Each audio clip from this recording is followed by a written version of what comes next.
Edgar Allan Poe, born in 1809, died in 1849 at the age of 40.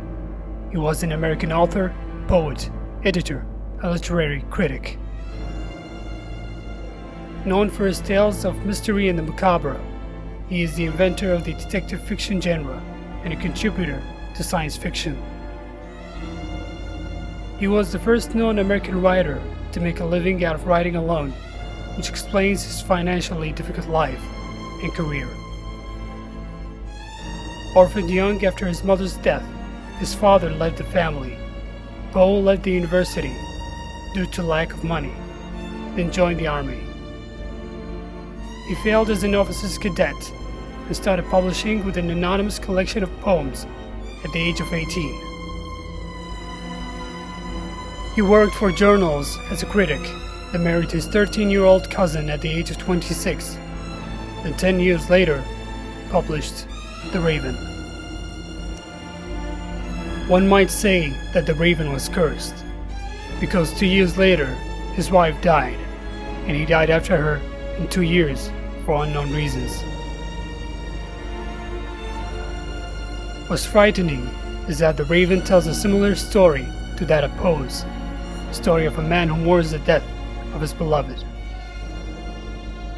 It is ironic and tragical at the same time that his most successful poem predicted his wife's death and marked the end of his life.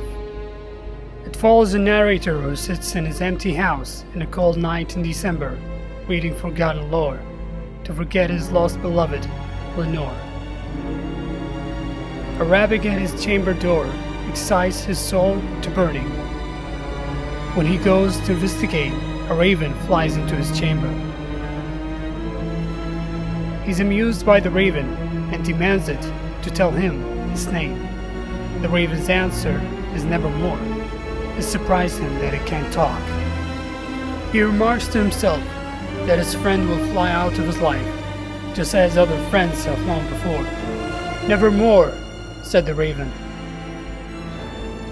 The narrator reasons that the raven learned that word from some unhappy master, and that it's the only word it knows. Despite that, he pulls his chair in front of it to learn more about it.